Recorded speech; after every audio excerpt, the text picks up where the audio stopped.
Alright, magandang tanghali po sa inyo mga kaidol. Banatidoy is back mga kaidol. Okay, pag-usapan po natin si Harry Roque mga kaidol, no?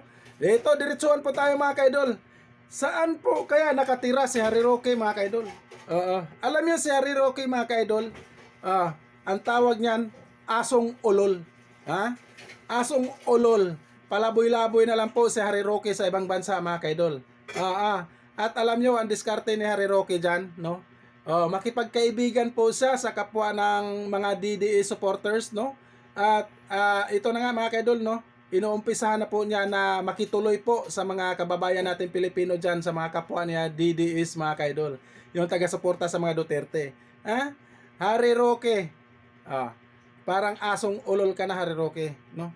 At ito na lang masasabi ko sa mga OFW dyan, yung nakatira na dyan sa ibang bansa, yung mga green card holder na, no? Huwag nyo pong patuloyin yung pugante na yan, na? Huwag po kayong magpatuloy ng pugante. At kawawa po kayo, ma'am, sir, na madamay po kayo ni Harry Roque.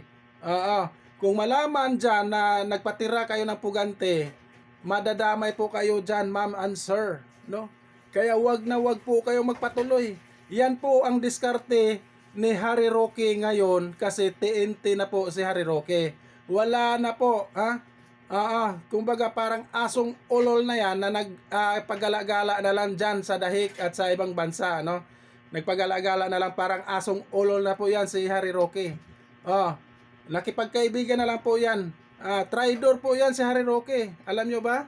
Traidor po yan. Baka idamay pa kayo sa katarantaduhan ni Harry Roque, sa kagaguhan sa ginagawa niya. Puganti po yan. Huwag po kayo magpatuloy mga kababayan dyan, mga Pilipino. Kahit green holder na kayo, kahit dyan na kayo nakatira, yan po ang diskarte ni Harry Roque na para makatulog lang, para makikain lang dyan si Harry Roque at makatulog sa bahay nyo.